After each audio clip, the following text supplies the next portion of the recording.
هاد الطاجين بالقرعه الحمراء واللحم الغنمي.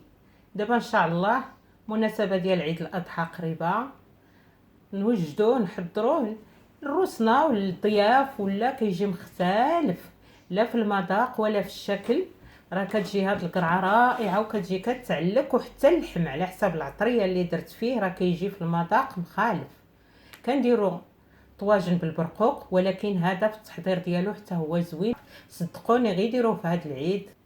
تابعوا معايا الفيديو باش تشوفوا الطريقه ديال التحضير ديال هذا الطاجين. السلام عليكم، مرحبا بكم في فيديو جديد، وصفه جديده في شهوات السباعي.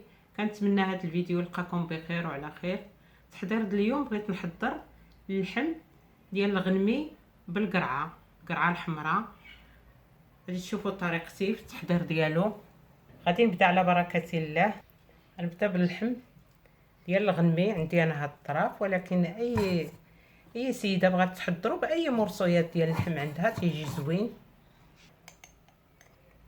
سكينجبير معلقه صغيره مع مراش،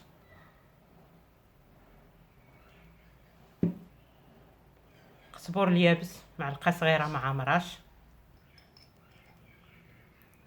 الورد وبسيبيسه. هاد العطريه كنديرها في ديما في الطياب الحلو، كتجي فيه زوينه. هاد المذاق ديال الورد وديال البسيبيسه كيجي زوين. الملحه حسب الذوق. الزعفران الحور درتو في الماء السخون تطلق. عود ديال القرفه، حبيبات ديال المسكه الحره. دابا غادي نخلط هاد العطريه في هاد اللحم، وغادي نردو يطيب وعاد نتلاقاو. دابا غادي نرد هاد القرعه تبخر، نديرها في الكسكاس نحطها تبخر. هذه القرعه باش غادي نحضروا اللحم. كيلو نتاع القرعه غسلته نقيته وقطعته طراف على حسب كيف ما قطعناه. هي سهله في الطياب. درت انا عليها تقاطع هكايا، شي كبير شي صغير، هي غير تبدا تبخر كتحل. تنوليو نتلاقاو نوري لكم الطريقه كيفاش غادي نعسلها. ها هو اللحم بعد ما درتو كيطيب في قامته اللي قومته، داك شويه ديال الماء اللي درت في الزعفران الحر. دابا غادي نزيد ليه البصله. عندي هنا بصله كبيره محكوكه رقيقه،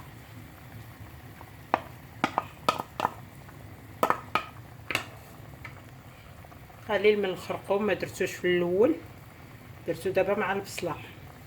زيت بلديه وروميه.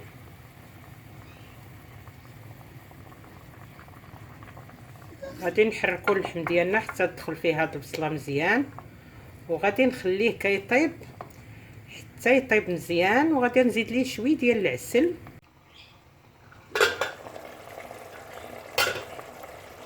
ها هو اللحم بعد ما خليته واحد ثلث ساعه.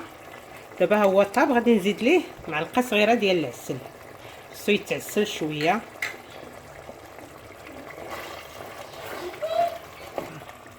دابا هاد العسل غادي نخليه في اللحم حتى يتحمر شويه، عاد نطفي عليه حتى ياخذ حقه في الحلاوه هاد اللحم، وكيعطيه اللمعان هاد العسل. دابا غادي نخليه شويه يتغمر فيه، ونعاود نطفي عليه عاد تشوفوا في طبق التقديم. ها هي القرعه ديالنا بعد ما تبخرات، راه دغيا كتبخر، هي سهله في الطياب. درتها انايا في المقله باش نعسلها. معلقه صغيره د القرفه، الملحه، الزبده. دابا غادي نحرك فيها هاد القرفه وشويه ديال الملحه اللي درت وهاد الزبده حتى تنسجم مزيان. نشف منها شويه هاد الماء اللي باقي فيها ديال التبخار. غادي نزيد القرعه قياسها ديال العسل. هذا دابا غادي نبدا نعسلها. درت لها 2 معالق صغار د العسل، ولكن العسل على حسب. كاين اللي كيبغي الحلوه بزاف راه يزيد على هذا القياس، واللي ما كيبغيهاش حلوه يدير النص. هذا الشيء اللي درت انا، وعلى حساب القياس ديال القرعه اللي غادي نديرو. انا عندي هنايا كيلو. الكيلو دابا كما شفتوا درت فيه 2 معالق صغار ديال العسل. غادي تجي حلوه، راه حتى القرعه كتكون حلوه. الا خديتي شي قرعه اللي فيها الحلاوه مزيان راه كتجي حلوه. وكنتمنى هاد الطريقه في هاد التخضار بالقرعه تجربوها مع المناسبه ديال العيد الاضحى جاي. كنبغيو نديرو اطباق مخالفين على العادي اللي كنديرو، منهم هاد التخضار هكا. واللي عجباتو هاد الوصفه ديال التخضار بالقرعه يدير لايك، واللي كيكتشف القناه يدير اشتراك ويفعل الجرس باش يوصلو جديد ان شاء الله. وراه باقي الجديد.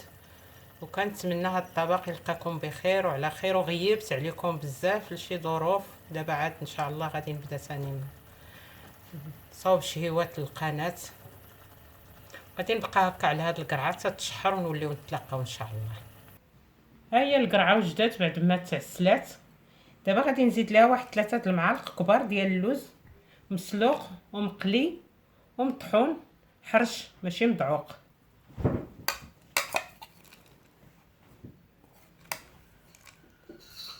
دابا غادي نخلط فيها هاد اللوز.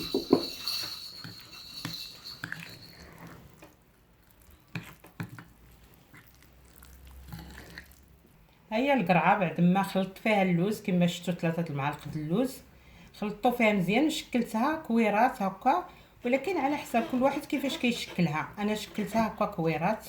وغادي ندير لها في الراس ديالها لوزه.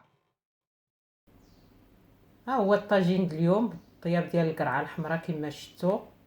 راه وريت لكم المراحل ديالو. راه كيجي في التقديم هكا.